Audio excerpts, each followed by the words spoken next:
If we sit around and just kind of complain for the next 6 months, it could be the end of the world. But if we really pioneer new tech, like hydrogen tech, and really push it, we could probably come out of this on top.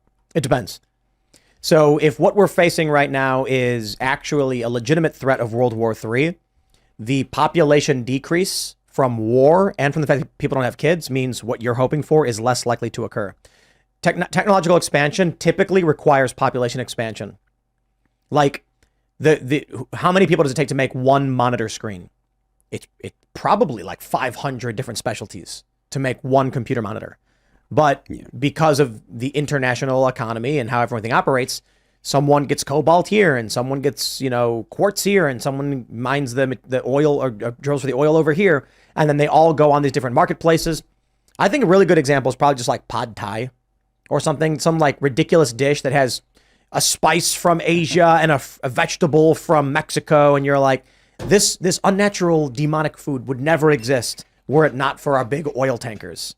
Our big cargo ships around the oceans to bring all these ingredients together. That's true. If the population declines too much, you lose specialties. And then you're going to have a guy who's going to be like, look, man, we need someone who can extract hydrogen, but we don't have that anymore. So I can work on that, but then we don't have a guy who handles the plastics. Yeah. We don't have a guy who handles the electronics. But Ian, you're worried about like the World War III bringing the world to an end, or is there something else you're worried about? Is it World War that's got you nervous? Yeah. Yeah, because, for what I do, I basically read the new, all day, every day, I sort through like hundreds of news articles and read about this, war in Ukraine, tensions with China and all that. And I don't like to be hyperbolic in my show and stuff, but I always say, like, if we wake up tomorrow and Russia bombed a NATO base in Poland and we're actually at war with Russia, or if a Chinese ship and an American ship shot at each other in the South China Sea and then it escalated and all of a sudden we're at war with China, don't be surprised. We shouldn't be surprised because at this state of the world that we're in right now, they're just pushing everybody all over the planet. It's really, it is very scary. And again, I don't try to be over hyperbolic, but what they're doing, they're leading us down a path of global war, the likes of which, we've never seen, especially with new technology. And I always want to stress too, because especially when we had, I'll shout it again, Culture War Podcast, youtube.com/timcast.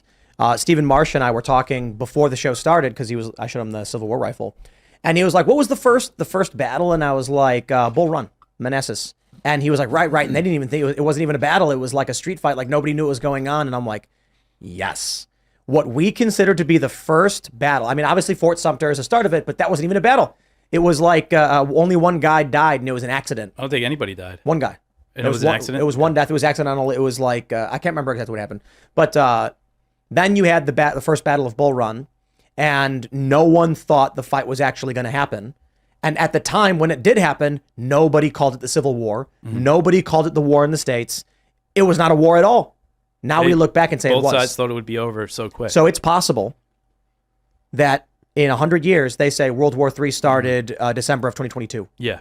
It's possible they say it started with the Russian invasion of Ukraine. Mm-hmm. The U.S. responded. I tend to think of it as 9/11 personally. The U.S. was just stomping on everyone's neck for the first 18 years of it. Yeah, but bro, the U.S. has been doing that for a lot longer than. But 9/11 changed, like lockdown, police state crap, Patriot Act. People were getting, take your shoes off at the airport kind of crap, looking over your shoulder, afraid of Muslims, like all this dumb. I'll tell you. So just an anecdote about when I went to China. I remember I was getting on the plane to fly. I forget where we were flying next.